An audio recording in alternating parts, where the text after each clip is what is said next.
cloud cost consciousness, basically, that is something. The reason why we say that it should be like a culture is because that's like a shared responsibility, right? The whole purpose is to avoid the phenomena of tragedy of commons, basically. Where everybody thinks that, okay, I have access to the cloud and shared resources, and they use it as per their own convenience and requirements. But to give it like a holistic viewpoint of how the cost is being utilized, are the resources being utilized efficiently and all that. So that is something that every person, whoever is dealing with the cloud infrastructure in your company, they should be conscious of it. How they're using, how much, and all those aspects.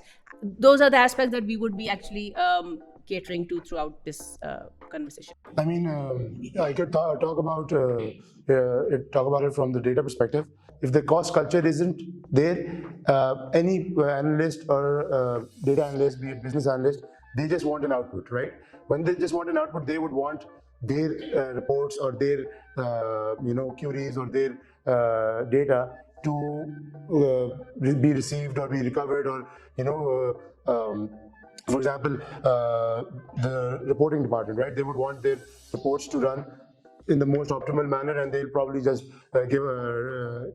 ask for the most resources so that it runs and just for one report, and they'll leave it be, and it'll keep on running. And that is something that is not at all healthy for the cloud cost. So I think we need a culture in the company, not just by the stakeholders overall, so that everybody knows what they're doing, what outcomes and the improvements, and what is the positive outcomes that comes from them having knowledge about cloud costs and how to optimize them and how to take care of the cloud costs. So I feel creating an ownership culture should be done by leading an example. So like leaders coming out in front, recognizing the people who are working in that direction, no matter what it is. Maybe it could be right sizing, maybe identifying they were doing something wrong in the past, now they have corrected it, whatever. So I know there would be a failure in that, but the celebration is that we came out of it, we succeeded in that, and now we are like putting names out. These are the folks who actually worked on that direction. So I see a culture is something creating from ownership, and that comes when you start recognizing people out there. That's how actually human operate, right? When we say cost conscious culture, that also includes not only us, it also includes our clients. Like there was this scenario where obviously whenever there's a startup and the company is boosting, trying to explore its niche, they kind of like go big. And coming from that going big part, as soon as you start realizing, okay, there are certain elements which are redundant, they need to be cut off immediately before they start drilling a hole into your budgets and your overall cloud cost and everything. So recently we tackled that kind of a situation where we saw it, and that's exactly where we realized that it's supposed to be an end-to-end thing. Your client should know, they should be conscious about it, you should be conscious about it. Every engineer who's actually designing the solution for the client from that perspective, they should be aware of the repercussions of how many servers do you want to add. If you ask me about right capacity planning, so before diving to that, we need to make sure we have the right set of tools informing us about what we have been doing wrong. So looking at that stats, it tells us what exactly we have been executing on the infrastructure. So we will start targeting those things one by one, step by step. We will know what is our ROI against the investment that we are doing on the infrastructure. So, but before that, so like before I'm telling about the right capacity planning, we should be making sure that every right set of tools are monitoring our infrastructure in the cost perspective. So we know what exactly costing us a fortune. So we can then like start targeting step by step to every. Maybe we are running a microservice architecture, maybe we are running multiple service architecture in a monolithic way. That's independent. Point is, we need to identify which resources are costing us a fortune. When it comes to data specifically, capacity planning is really important because as all of you know, both of you know, data is exponentially increasing with streaming data coming in, IoT coming in. So you need to be really you need to be really thoughtful about the point that what the customer requires and what data volume they're expecting. So I think always the first step is always obviously trying to be accurate with the requirement gathering when we're talking about capacity planning initially. But then that always needs to be backed up and maintained by a continuous proactive monitoring and having a deeper know-how of what resources are exactly being utilized and how much is their need to actually be up. Because I mean, as Taimur and you've already mentioned that with cloud we can actually they charge you on the go, so they can expand or shrink as and when redundant resources can be deallocated as and when required. But when you have Kubernetes clusters and especially the ones which are like in shared form, so to monitor that we need deeper levels of observability. I mean, the more observability that you have, the more you can actually use that information to fine grain and fine tune the usage of your resources, and hence, optimize your cost to its, maximum, and overall, charge you the minimalistic budget and everything. In Kubernetes, we do like if you want to go towards maybe AWS based Kubernetes solution or Azure based or G Cloud based. In all of those, there are models which allow you to fully auto scale a Kubernetes cluster, which inherently what it means is that whenever there's a new service to be deployed, your container, it would actually check if the pod is already if the node is already there for this new pod to be launched. If it's not, a new node would be allocated, and the pod would be made available on it, right? So it's essentially like it's growing when there are more services, and similarly once there's a pod running on some node and the services are not as being extensively used as they were before, and the pods start going off and the services start shrinking themselves. So in that case, what happens is all the extraneous nodes, they are like being deallocated on the parallel as well. We usually, what happens is that if on the top of my head, the example would be, the load jobs, the ETL pipelines, data pipelines, they require good processing, right? So we usually, all the capacity planning is done around that and the data. So what happens is that, with the pipelines time, there's a load job timing, it usually runs off hours. What happens is that you have different jobs that execute. That runs, that's provided, the full system performance, all the resources are allocated.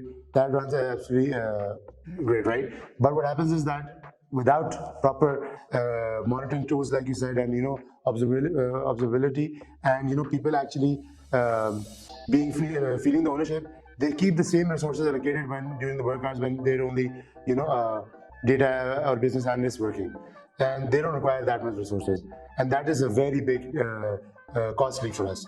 I mean, and even dashboards and reports to an extent require resources, but not probably in some cases they do, but usually they don't require as much resources as data pipelines and proper data workflows. So what we feel is that we need to really make sure that we can schedule the auto scaling according to the time of the day.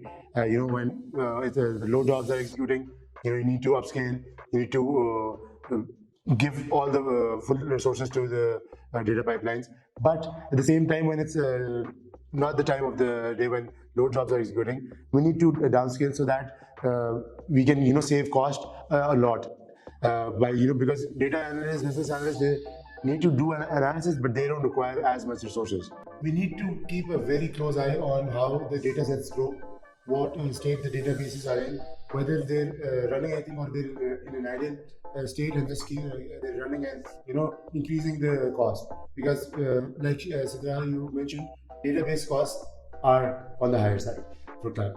So for these, what we do is that for storage, we have a lot of tools like AWS has CloudWatch.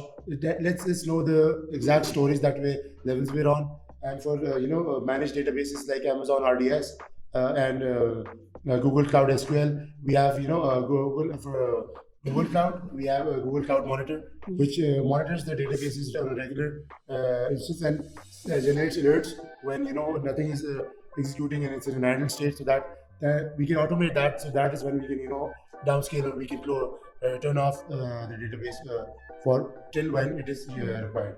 So these cloud providers are providing right sort of tools to like monitor your infrastructure. Not just monitor your infrastructure, they are also helping you monitor the cost of the infrastructure as well. If we talk about AWS, the other day they giving you, like, if you go back a decade, they start giving you billing but then people starting asking about nitty gritty of the billing details, so they gave you cost explorer, and now just now they have given more insight on the cost, exactly what part of the service is costing you in that specific service.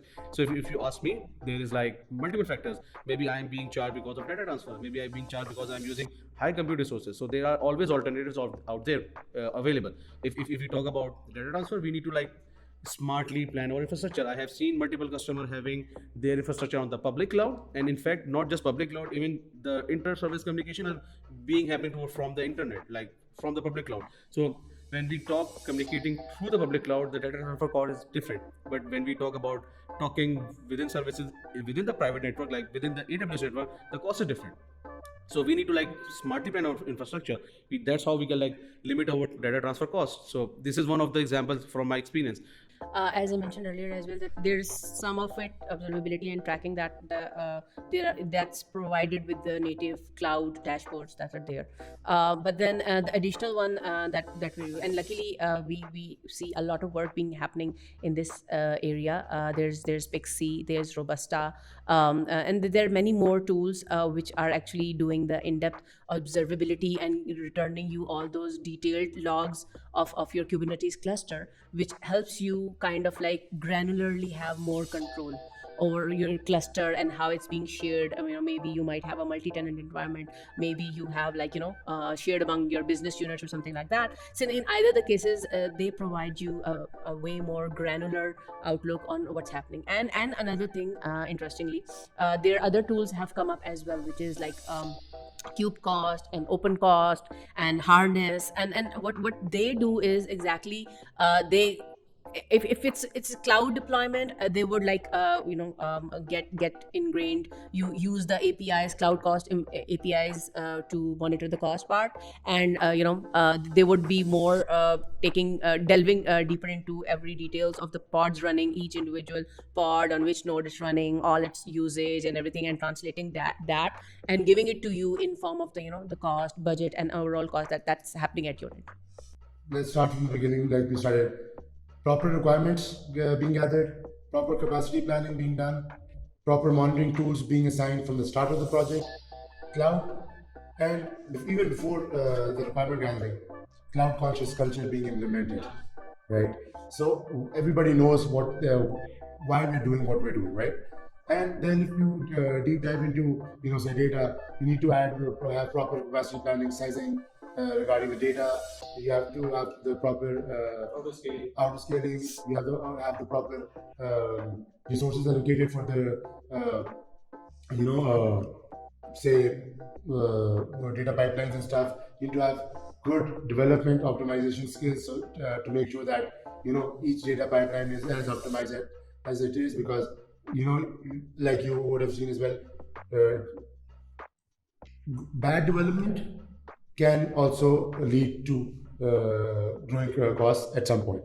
And exactly, and then to round it all off, because we've talked about all the points, I think we need to have good monitoring and observability, and then again make sure that everything is automated, and we make good use of all the tools and technologies and auto scaling and everything that cloud provides us. You keep yourself updated with the cloud offerings that out there. It's always helping you as a customer to save cost and deliver more. So these kind of operators, like if I say GCP, if I say Azure, AWS, they are all working for your, obviously they are making fortune out of it as well, but they are helping you to have the most stable infrastructure out there, most stable application out there. So we need to like keep ourselves updated with their offerings and make sure we implement those into our infrastructure to save more and more cost. So I think that would be some pointers that maybe I can add on. That cloud cost optimization is not just about technical. It's about people. It's about the culture. It's about the finances. It's about the technical part. I think everything needs to be working, like I said in the beginning. Everything needs to work in sync, in parallel, and in sync for us to get together. As far as governance is concerned, I think I totally agree, Shuja, because if I could talk about the cloud cost culture, right? I mean, that is we can try to include it, but if you really need to speed it up, I think governing it would be a better idea.